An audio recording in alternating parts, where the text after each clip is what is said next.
میں ایک بانجھ عورت تھی، مجھے ایک بچے کی بہت ہی خواہش تھی۔ میرے شوہر نے میرا کافی اچھے ڈاکٹروں سے علاج بھی کروایا تھا، لیکن اس کے بعد بھی مجھے بچہ پیدا نہیں ہو سکا۔ اس طرح سے پورے مجھے 4 سال گزر چکے تھے۔ اب دھیرے دھیرے میرے شوہر میں بدلاؤ آنے لگے۔ ایک دن میرا شوہر مجھے کہنے لگا اگر میں اس سے بچہ نہ دے سکی تو وہ دوسری شادی کر لے گا۔ یہ سن کر تو اس وقت میرے پیروں تلے سے زمین ہی گھسک چکی تھی۔ میں نے کبھی خواب میں بھی نہیں سوچا تھا۔ میں نے اس کے سامنے اپنے ہاتھ پیر گڑگڑائے۔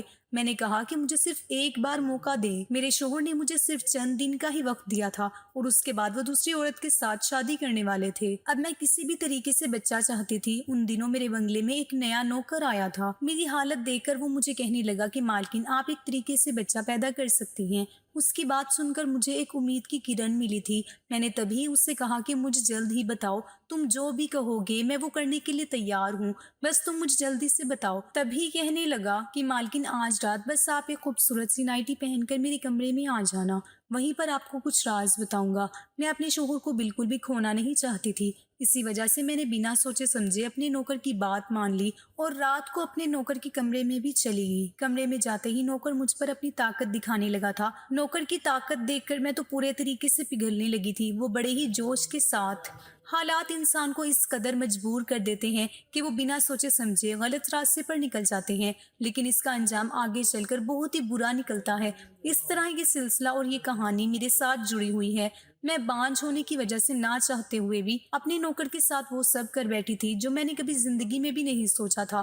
میں کبھی سوچ بھی نہیں سکتی تھی مجھے اس قدر اپنے نوکر کے ساتھ ہی وہ سب کرنا پڑے گا جو میں نے کبھی سوچا بھی نہیں تھا۔ اس رات نوکر نے میرے شوہر کی کمی پوری کر دی تھی۔ میں کسی بھی حال میں بچہ چاہتی تھی اور اس وجہ سے نوکر جیسا جیسا کرتا گیا میں ویسا ہی کرتی رہی۔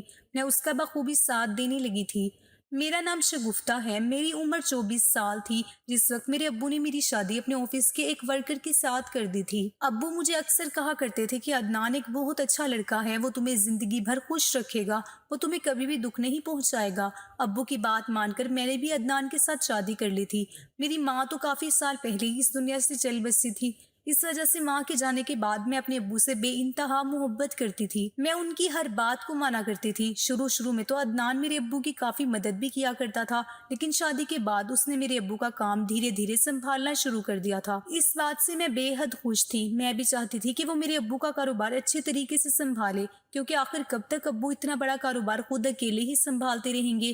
عدنان کے آ جانے سے میری کچھ پریشانیاں کم ہو چکی تھی اور ساتھ ہی ساتھ فکر بھی۔ اب میں زیادہ سے زیادہ وقت اپنے ابو پر دھیان دینے لگی تھی۔ میرے ابو کے ساتھ میں اپنا وقت گزارا کرتی تھی۔ عدنان بھی مجھ سے بے انتہا محبت کیا کرتے تھے۔ وہ ابو کے ساتھ میرا بھی دھیان بہت اچھے سے رکھا کرتے تھے۔ عدنان دکھنے میں ہینڈسم تھا، لیکن اس کے مقابلے میں تھوڑی کالی سی تھی۔ عدنان کے سامنے میں اپنے آپ کو تھوڑا کم محسوس کیا کرتی تھی۔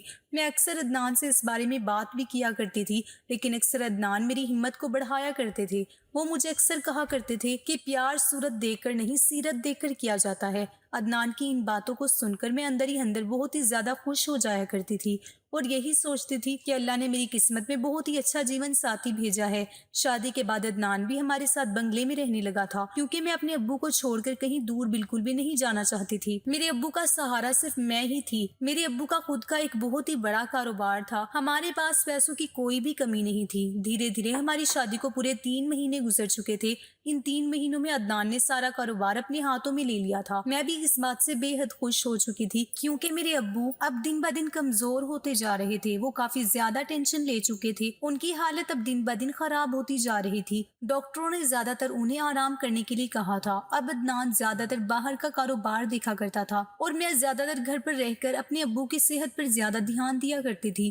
ابو اکثر مجھے کہا کرتے تھے کہ بیٹی تم ہمیشہ عدنان کے ساتھ قدم سے قدم ملا کر چلتے رہنا، کبھی بھی اسے کسی چیز کی کمی نہ ہونے دینا۔ عدنان کے آ جانے سے دیکھو اس نے سارے کاروبار کو کتنے اچھے طریقے سے ہینڈل کر لیا ہے۔ اگر آج کی تاریخ میں تمہاری شادی ایک امیر خاندان میں کرواتا تو وہ لڑکا تمہیں کبھی بھی سکھ نہیں دے پاتا، کیونکہ تم تو جانتی ہو کہ پیسوں سے کبھی سکھ خریدا نہیں جا سکتا۔ لیکن عدنان ان سب سے بالکل الگ ہے، وہ تمہیں زندگی بھر خوش رکھے گا۔ ابو کی باتوں کو میں بڑی ہی گہرائی سے سن رہی تھی۔ میں نے کہا کہ آپ بے فکر رہیں، میں بھی عدنان کے ساتھ زندگی بھر ساتھ نبھاؤں گی، انہیں کبھی بھی کسی چیز کا دکھ نہیں دوں گی۔ اس طرح سے ہمارے دن گزر رہے تھے۔ عدنان اکثر رات کو گھر آتے تب بھی وہ ابو کو خود دوائیاں دیا کرتے وہ میرے ابو کی کافی پرواہ بھی کیا کرتے تھے۔ یہ دیکھ کر مجھے بہت ہی خوشی ہوتی تھی۔ میری دن بہ دن عدنان سے محبت بڑھنے لگی تھی، لیکن اب دھیرے دھیرے میرے ابو کی طبیعت پہلے کے مقابلے اور زیادہ خراب ہوتی جا رہی تھی۔ یہ دیکھ کر میں بہت حیران تھی اور میں بہت زیادہ پریشان بھی ہو چکی تھی۔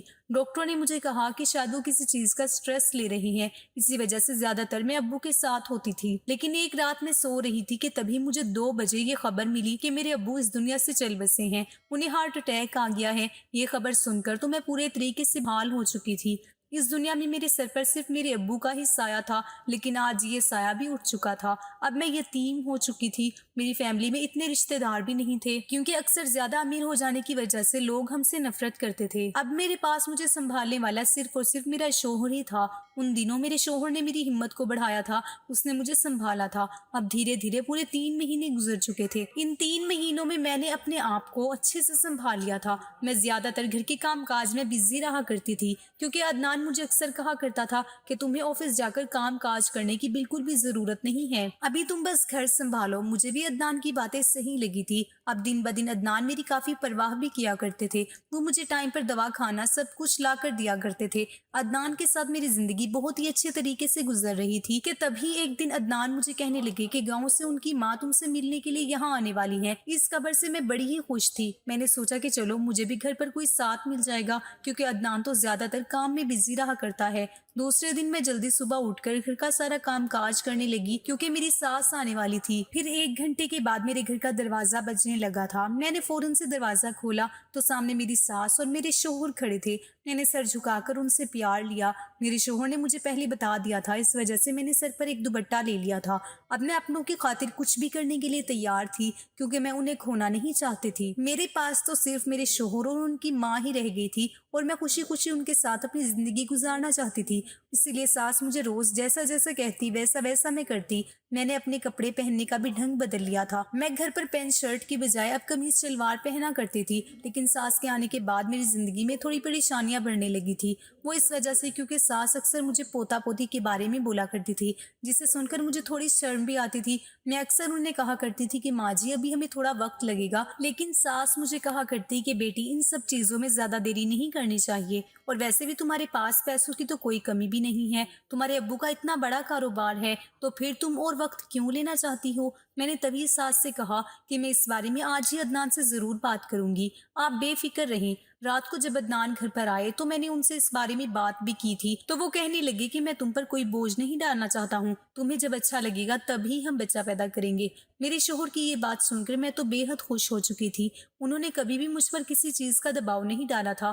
اس طرح سے ہمارے دن گزر رہے تھے۔ اب ساس ہمارے ساتھ اس گھر میں رہا کرتی تھی۔ ساس کے ساتھ مجھے پورا 1 سال گزر چکا تھا، لیکن ان 1 سال میں ساس نے مجھے بچوں کے بارے میں بہت بار بولا تھا، لیکن اب دھیرے دھیرے میرا بھی بچہ لینے کا من ہونے لگا تھا۔ 1 سال میں بس عدنان کو وقت دینا چاہتی تھی، کیونکہ وہ اکثر بزی رہا کرتے تھے۔ اس 1 سال میں عدنان نے کاروبار کو کافی آگے تک بھی بڑھا لیا تھا۔ اس بات سے میں بے حد خوش تھی، لیکن اب ان کا دھیرے دھیرے من میری طرف سے اٹھ چکا تھا۔ بس زیادہ تر وقت آفس میں ہی گزارا کرتے تھے۔ اس بات سے مجھے بہت غصہ آتا تھا۔ میں نے کئی بار ان سے لڑائی بھی کی تھی، لیکن وہ اس وقت مجھے منایا بھی کرتے تھے۔ اس طریقے سے ایک دن میرا صبر پورے طریقے سے ٹوٹ چکا تھا۔ میں نے تبھی عدنان کو کہا کہ مجھے آپ سے کچھ ضروری بات کرنی ہے۔ میں نے کہا کہ ابھی مجھے بچہ چاہیے، آخر ہماری بھی عمر ہے، اتنے بڑے کاروبار کو سنبھالنے کے لیے وارث کا ہونا بھی بہت ضروری ہے۔ اگر ہم زیادہ عمر کے بعد بچہ لیں گے شاید اس وقت ہمیں کچھ پریشانیاں بھی آ سکتی ہیں، اس لیے ہمیں ابھی بچے کے بارے میں سوچ لینا چاہیے۔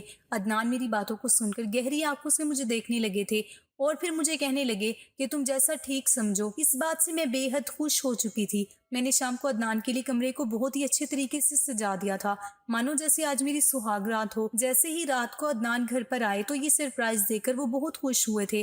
میں نے کہا کہ یہ سب میں نے آپ کے لیے کیا ہے آج۔ کافی لمبے عرصے کے بعد عدنان اور میں ایک دوسرے کو وقت دے رہے تھے، پھر ہم نے کئی گھنٹے تک ایک دوسرے پر خوب پیار بھی لٹایا تھا۔ عدنان پہلے کی نسبت اب میری دیکھ بھال کرنا شروع ہو گئے تھے۔ وہ اکثر روز رات کو مجھے گرم گرم دودھ پلایا کرتے تھے اور اس کے بعد مجھ پر پیار بھی لٹاتے تھے۔ اس بات سے میں بے حد خوش تھی۔ اس طرح سے پورے 2 مہینے گزر چکے تھے،